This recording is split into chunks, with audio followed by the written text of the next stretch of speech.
Hey, selamat datang kembali di channel ini. Sebelum kita mulai, jangan lupa like, subscribe, dan nyalain loncengnya supaya kalian nggak ketinggalan video-video berikutnya. Oke, hari ini kita bakal bedah film yang udah bikin gempar pecinta dinosaurus di seluruh dunia, Jurassic World Rebirth, yang rilis tahun 2025. Film ini bukan cuma soal dinosaurus yang kejar-kejaran. Ada misi, rahasia, ada keluarga yang terjebak di pulau terlarang, ada monster, mutan yang bahkan dinosaurus lain pun takut sama dia, dan tentu saja ada drama manusia yang bikin kita nggak bisa berhenti nonton. Yuk, kita bedah alurnya dari awal sampai akhir.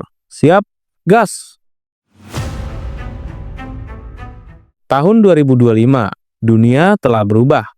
Dinosaurus memang masih ada, tapi mereka sudah lama tidak menjadi pusat perhatian seperti dulu. Sebuah perusahaan farmasi besar baru saja membuat penemuan mengejutkan. Setelah penelitian bertahun-tahun, mereka menemukan bahwa DNA dari 3 spesies dinosaurus tertua di muka bumi ternyata memiliki efek terapeutik yang luar biasa terhadap penyakit otot jantung. Ini bisa menjadi terobosan medis terbesar abad ini. Masalahnya, dinosaurus itu tidak bisa sembarangan didekati, karena iklim di daratan tidak lagi cocok untuk kelangsungan hidup. Makhluk purba tersebut, para dinosaurus yang tersisa sudah lama dipindahkan ke Pulau Guinea, sebuah pulau yang secara resmi dilarang untuk dimasuki oleh siapapun. Perusahaan farmasi ini rela mengeluarkan bayaran yang sangat besar. Mereka membutuhkan seseorang yang bisa masuk ke pulau terlarang itu dan membawa pulang apa yang mereka butuhkan. Maka direkrutlah Zara, seorang tentara bayaran berpengalaman yang sudah kenyang dengan misi-misi berbahaya. Tugasnya membantu ahli biologi bernama Dr. Kerry masuk ke Pulau Guinea dan mengambil sampel darah dari 3 spesies dinosaurus target. Yang pertama adalah Mosasaurus, sang raksasa laut. Yang kedua adalah Quetzalcoatlus, pterosaurus raksasa pemangsa dari puncak gunung. Dan yang ketiga adalah Titanosaurus, dinosaurus herbivora raksasa penguasa padang rumput. Jelas mustahil kalau hanya berdua. Maka Zara pun merekrut beberapa tentara bayaran lainnya. Salah satunya adalah Ramirez, prajurit andalan yang sudah sering bekerja sama dengannya. Satu tim, satu misi. Operasi dimulai. Pada saat yang bersamaan, di tengah lautan, sebuah keluarga sedang berlayar untuk liburan. Sang ayah, Jack, bersama istrinya, putri kecilnya Alice, dan anaknya yang lebih tua, Remy, menikmati perjalanan laut yang seharusnya menyenangkan. Tapi tanpa diduga, kapal mereka tiba-tiba dihantam sesuatu dari dalam. Laut raksasa tak dikenal dari kedalaman. Kapal itu mulai tenggelam dengan cepat. Jack bergegas memeriksa lambung kapal. Kerusakan parah.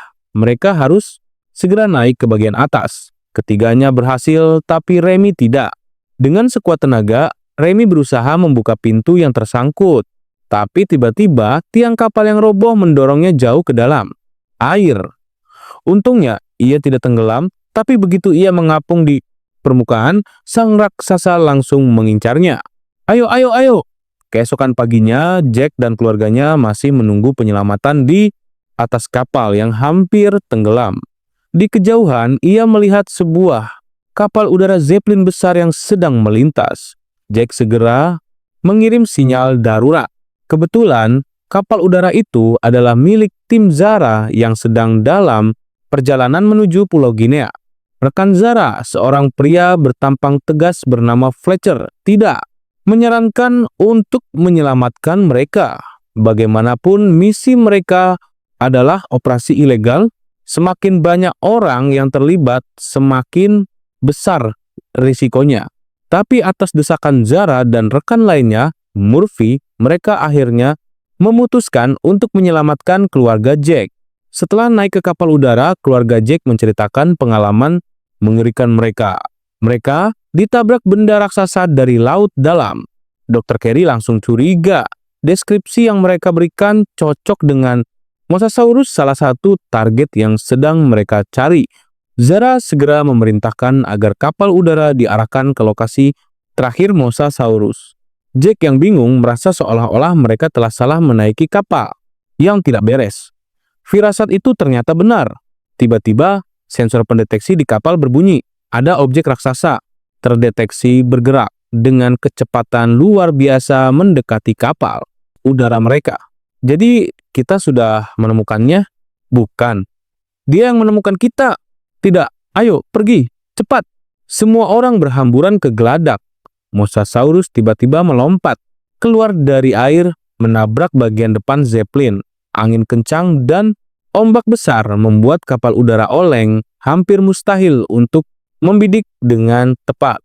Tapi Dr. Carey bergerak cepat. Ia mengikatkan dirinya dengan tali yang kuat ke badan kapal agar tidak jatuh, lalu memberikan instruksi kepada pilot untuk memacu kapal udara langsung menuju Mosasaurus.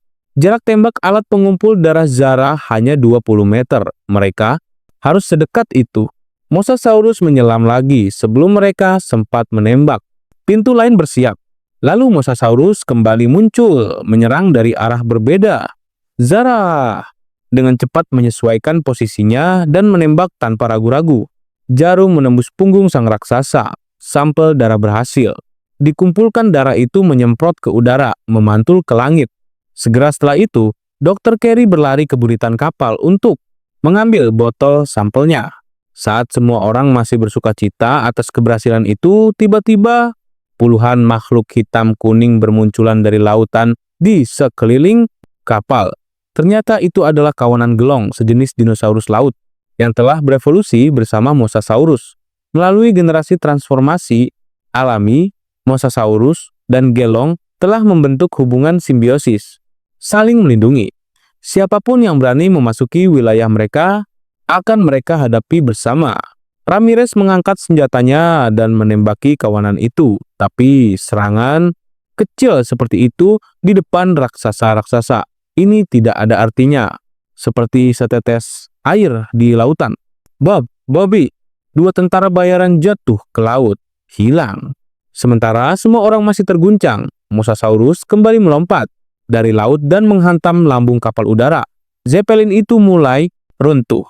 Pilot memacu gas penuh bukan menuju pulau, tapi menuju terumbu karang di sekitarnya. Terumbu karang itu mungkin bisa menghentikan Mosasaurus dari terus mengejar. Di dalam kapal yang oleng, putri kecil Jack, Alice, bergegas menuju radio untuk meminta bantuan. Fletcher melihat ini dan mencoba menghentikannya. Keduanya tarik-menarik, dan Alice pun tidak sengaja tergelincir keluar kapal. Tolong! Tolong! Remy yang menyaksikan itu langsung meraih papan apung dan melompat ke dalam air menyusul adiknya. Keluarga selalu ada untukmu. Jack dengan cepat memasangkan jaket pelampung ke tubuh Alice yang kecil. Lalu ia sendiri ikut melompat ke laut. Sementara itu, Mosasaurus terus menghantam kapal udara dengan brutal. Asap tebal mulai mengepul. Zara dengan tegas mendorong semua perbekalan yang bisa diselamatkan ke laut, lalu melompat mengikutinya. Terumbu karang memaksa Mosasaurus menyerah dalam pengejaran itu. Murphy, yang hampir tidak percaya mereka masih hidup, melihat kapal udara akhirnya jatuh ke tepi pantai. Syukurlah, semua orang selamat. Tim Zara tiba di pulau itu dalam kondisi basah kuyup. Para tentara bayaran menarik perbekalan yang terendam air laut ke tepi pantai. Lalu sebuah batu besar di sebelah mereka tiba-tiba bergerak. Bukan batu, itu adalah jilong sejenis kura-kura raksasa prasejarah. Dan dalam hitungan detik, dua tentara bayaran elit langsung raib. Baru saja memulai perjalanan, tim sudah kehilangan dua anggota. Fletcher memperhatikan sekelilingnya. Ia mengenali tempat ini. Mereka tanpa sengaja tiba di dekat basis inkubasi Jurassic Pangkalan, penelitian peninggalan era Jurassic World yang sudah lama ditinggalkan. Meski sudah tidak aktif, tempat ini masih menyimpan sesuatu yang hidup di dalamnya. Sambil misi terus berlanjut, Zara memotong kabel listrik yang masih berserakan untuk membuka akses. Mereka harus segera bergerak. Waktu terus berjalan. Sebagai tentara bayaran profesional, Zara sudah merencanakan segalanya dengan cermat, termasuk rencana evakuasi darurat. Dalam 48 jam, sebuah helikopter evakuasi akan tiba di lokasi penjemputan di punggung Bukit Barat Daya. Helikopter itu hanya akan menunggu selama 1 jam, tidak lebih. Tekanan waktu itu membuat mereka bergerak cepat ke pedalaman gunung. Di sekitar mereka, suara siulan dan gemerisik tak henti-henti. Di balik permukaan air yang tenang, ada raksasa-raksasa yang mengintai. Dengar setiap hari di sini bisa jadi hari terakhirmu. Sementara itu, keluarga Jack juga tidak dalam kondisi yang lebih baik. Di sisi lain, Zara dan rombongannya sudah memasuki wilayah Titanosaurus. Padang rumput hijau yang luas dan lebat bergetar dengan irama langkah kaki yang berat. Anehnya, tidak ada satu makhluk pun yang terlihat. Tiba-tiba, dari balik rerumputan yang tampak kosong, beberapa ekor Titanosaurus muncul begitu saja seolah muncul dari tanah. Mereka adalah salah satu target utama Titanosaurus dinosaurus herbivora raksasa yang tubuhnya sebesar gedung bertingkat. Konfigurasi jarum Zara. Zara langsung menembakkan jarum pengumpul darah ke leher Titanosaurus. Sampel berharga kedua berhasil didapat. Di puncak bukit tidak jauh dari sana, puluhan Quetzalcoatlus berterbangan. Puncak gunung itu pasti menjadi habitatnya. Target ketiga sudah teridentifikasi. Waktu terus menekan. Helikopter evakuasi tiba kurang dari 10 jam lagi. Keluarga Jack kembali diuji. Dalam perjalanan yang berat dan berbatu, Remy tidak sengaja tergelincir menuruni lereng. Yang lain tidak menyadarinya. Jack sendiri mengalami cedera betis yang cukup parah. Tapi Alice tidak menyerah. Ia mencium bau bangkai yang menyengat dan mengenali sesuatu. Ada gubuk yang tampak terbengkalai di seberang danau kecil. Mungkin ada perlengkapan yang mereka butuhkan di sana. Alice memutuskan untuk menyeberang ke danau itu sendirian. Saat tiba di sisi seberang, ia langsung membeku. Di sebelah gubuk itu, terdapat hamparan mayat dinosaurus yang sudah dicabik-cabik dengan sangat brutal. Predator yang lebih besar dan lebih ganas ada di sini. Lalu, suara langkah berat menggelegar datang dari samping. Alice baru menyadari mereka sudah masuk ke wilayah Tyrannosaurus Rex. Beruntung, bangkai-bangkai dinosaurus di sekitarnya sementara menutupi bau Alice dari penciuman sang T-Rex. Itu memberinya sedikit waktu. Alice tidak berani bergerak sedikit pun. Dengan hati-hati, ia merayap masuk ke dalam gubuk. Di dalam, ia menemukan sebuah skoci kecil yang belum dibongkar. Alice menyeretnya dengan putus asa menuju pintu. Tapi T-Rex di belakangnya akhirnya menyadari kehadiran tamu segar di wilayahnya. Sang raja prasejarah mempercepat langkahnya. Alice mendorong sekoci ke arah sungai. Semua anggota keluarga berlompatan masuk. Air naik semakin tinggi seiring mereka mengayuh menjauh. T-Rex terus mengejar. Setelah kepanikannya memuncak, mereka akhirnya masuk cukup ke dalam air. T-Rex berhenti di tepi sungai. Ia tidak mau masuk lebih jauh ke dalam air. Semua orang pelan-pelan mengembuskan napas. Tapi tepat saat semua orang mengendurkan kewaspadaan, terdengar teriakan dari dalam air. Putri kecil Alice terguling di bawah sekoci. Tyrannosaurus Rex yang murka akhirnya menyerah mengejar saat melihat sekoci menghilang ke tikungan sungai. Dan Alice, ia berhasil keluar dari bawah sekoci dengan selamat. Sekoci yang dihantam keras itu ternyata kokoh luar biasa. Keluarga itu selamat. Untuk saat ini, di puncak gunung, Zara dan Dr. Carey sudah tiba di hadapan kuil kuno yang terbengkalai di lereng gunung sarang Quetzalcoatlus. Dengan tali yang dikencangkan ke batu, keduanya turun secara vertikal ke dalam celah gunung. Bagi Zara yang sudah kenyang pengalaman, ini hal biasa. Tapi bagi Dr. Carey si ahli biologi, ini petualangan yang sama sekali baru. Ini kayak lihat gym raksasa. Ada liku-likunya, tapi bisa dilewati. Akhirnya, keduanya berhasil memasuki pintu masuk kuil kuno itu. Kali ini, target Dr. Carey bukan darah Quetzalcoatlus, melainkan cairan dari dalam telurnya. Dengan tangan yang sangat hati-hati, ia menusukkan jarum suntik ke dalam telur besar yang tergeletak di sarang. Setelah sampel terkumpul cukup, keduanya segera bersiap untuk turun. Tapi tepat saat itu, Quetzalcoatlus betina terbang kembali ke sarangnya. Begitu matanya melihat dua makhluk kecil di wilayahnya, ia menganga lebar siap menyerang. Dalam kepanikan, Dr. Carey tidak sengaja melempar botol sampelnya ke luar. Tapi dari luar, Ramirez yang masih berdiri di puncak gunung langsung bertindak. Ramirez melemparkan tongkat panjat ke arah Quetzalcoatlus. berhasil, perhatian sang Terosaurus beralih sepenuhnya padanya. Para tentara bayaran yang masih berada di puncak bergegas menarik tali untuk mengangkat Zara dan Dr. Carey ke atas.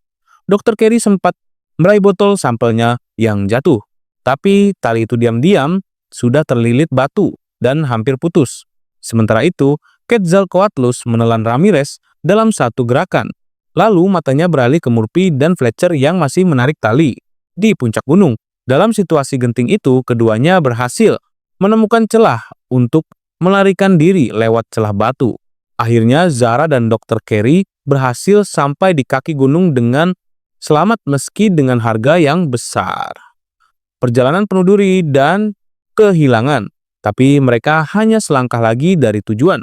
Waktu terus berputar. Semua orang akhirnya berkumpul di dekat basis inkubasi, tempat yang ternyata juga menjadi tujuan keluarga Jack. Saat itulah ketegangan baru meledak. Alice melihat Fletcher berjalan ke arahnya dengan wajah penuh amarah. Ia menanyakan mengapa Alice nekat mengirim sinyal darurat dari dalam. Kapal udara tindakan itu nyaris membongkar seluruh operasi ilegal mereka. Sebelum situasi sempat reda, Fletcher mengeluarkan pistol. Ia mengunci pintu inkubator dengan tangannya sendiri.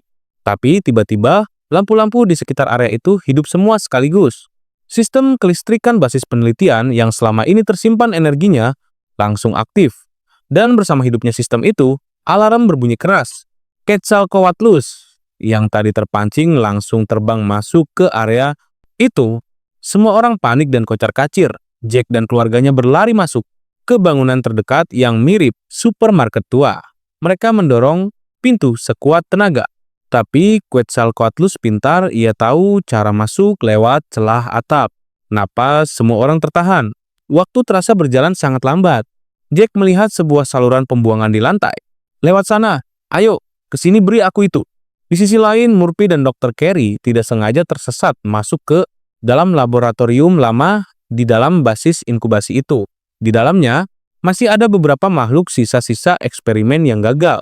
Makhluk mutan yang tidak pernah seharusnya ada. Murphy melihat sebuah layar monitor yang masih aktif. Peta terowongan pulau itu masih terbaca di layar. Jika mereka mengikutinya, bisa sampai ke dermaga dan menemukan kapal udara cadangan. Suara baling-baling helikopter mulai terdengar di langit. Murphy berlari keluar dengan panik, berusaha memberi sinyal kepada pilot agar tahu keberadaan mereka. Penguasa sejati pulau itu tiba-tiba muncul dari balik reruntuhan. Makhluk ini adalah hasil penelitian di pangkalan campuran beberapa DNA sekaligus. Bentuknya seperti T-Rex tapi jauh lebih besar, lebih kuat, dan jauh lebih brutal. Para peneliti yang membuatnya menyebutnya Rex.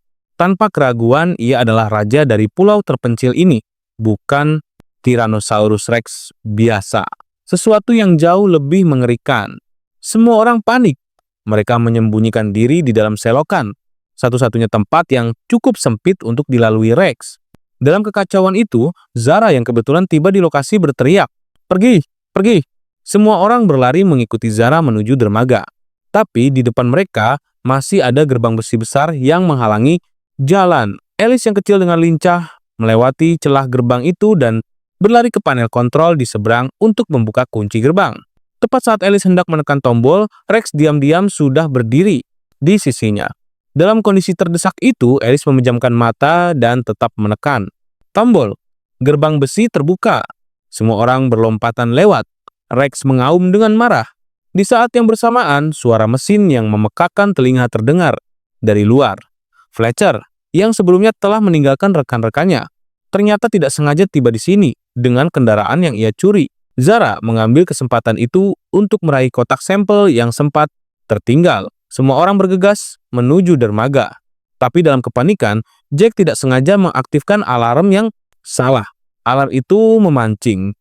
Rex mendekat lagi mengincar Alice yang kini sendirian. Jack tidak punya banyak pilihan.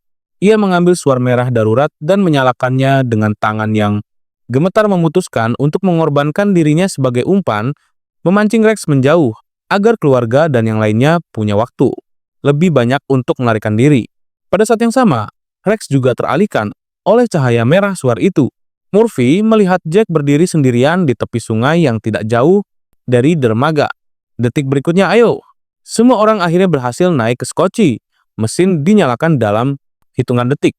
Alice, yang kecil, menatap cahaya suar merah yang masih bersinar di kejauhan tempat sang ayah terakhir kali terlihat.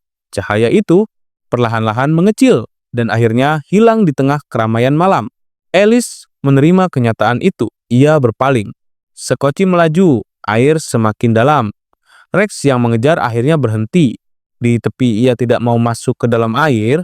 Di atas skoci, Zara tidak mau menyerah. Selama ada secercah harapan, ia akan terus mencarinya. Murphy, di mana Murphy? Tiba-tiba, sebuah suar merah muncul di langit malam. Murphy muncul tidak jauh dari sana, melambaikan tangannya dari atas. Batu. Iya, selamat. Semua orang diam sejenak, lalu napas lega mengalir perlahan dari mulut masing-masing. Di dunia yang kejam seperti ini, ketekunan dan tekad untuk bertahan adalah satu-satunya hal yang masih bisa dipegang. Dan keajaiban ternyata keajaiban memang masih ada.